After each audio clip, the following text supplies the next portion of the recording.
Assalamualaikum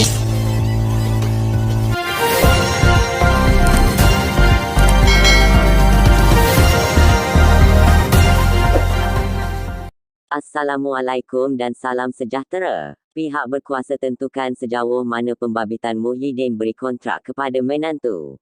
Kuala Lumpur, dakwaan pembabitan bekas Perdana Menteri Tan Sri Muhyiddin Yassin dalam pemberian kontrak bernilai RM1 bilion kepada menantunya tidak akan tersebar luas jika ia tidak benar.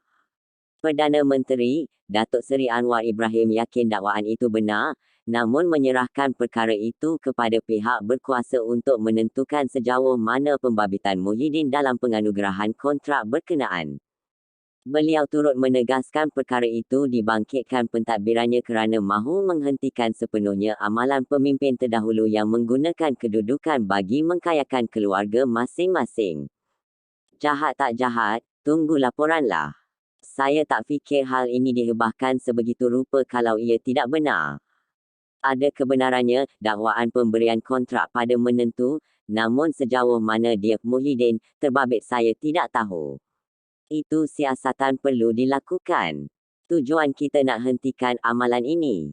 Siapa sahaja Perdana Menteri, Menteri Kewangan atau Menteri Kabinet selepas ini, jangan anggap itu tempat untuk dia kayakan anak, menantu dia. Itu pengajarannya, katanya. Beliau berkata demikian kepada pemberita selepas merasmikan Majlis Pelancaran Skim Keselamatan Sosial Suri Rumah dan Karnival Kerjaya My Future Jobs 2023 di Pusat Konvensyen Kuala Lumpur KLCC hari ini. Anwar mengulas kenyataan Muhyiddin yang menafikan sekeras-kerasnya terbabit dalam pemberian kontrak sistem imigresen bersepadu National NIS kepada IRIS Corporation Berhad yang dikaitkan dengan menantunya. Menyifatkan dakwaan itu sebagai fitnah berniat jahat yang direka untuk mencalar maruahnya dan keluarga, Muhyiddin menegaskan tidak terbabit dalam proses penganugerahan kontrak NIS kepada IRIS Corporation Berhad yang dijalankan secara tender terbuka.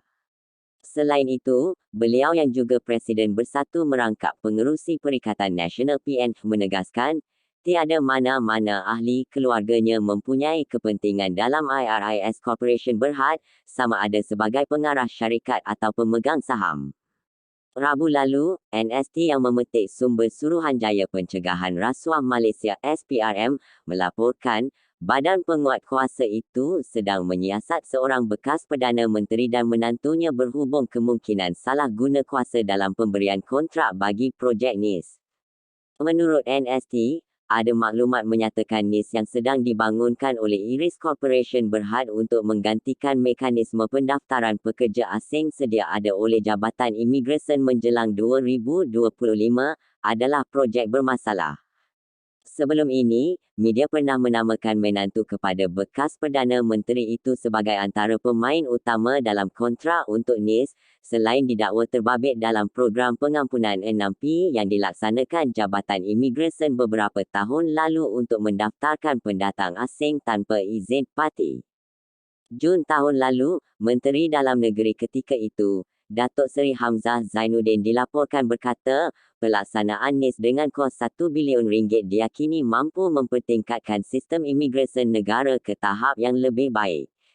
Beliau berkata, kontrak NIS di antara kerajaan dengan IRIS Information Technology System Sendirian Berhad dimuktamadkan pada Mei 2022, membabitkan lebih 12 kontraktor. Mengikut tempoh kontrak, NIS akan beroperasi sepenuhnya pada 2024. Sistem itu dilaksanakan bagi menggantikan sistem MyIMS di Jabatan Imigresen yang sudah beroperasi lebih 20 tahun lalu. Terima kasih, jangan lupa like, komen dan subscribe.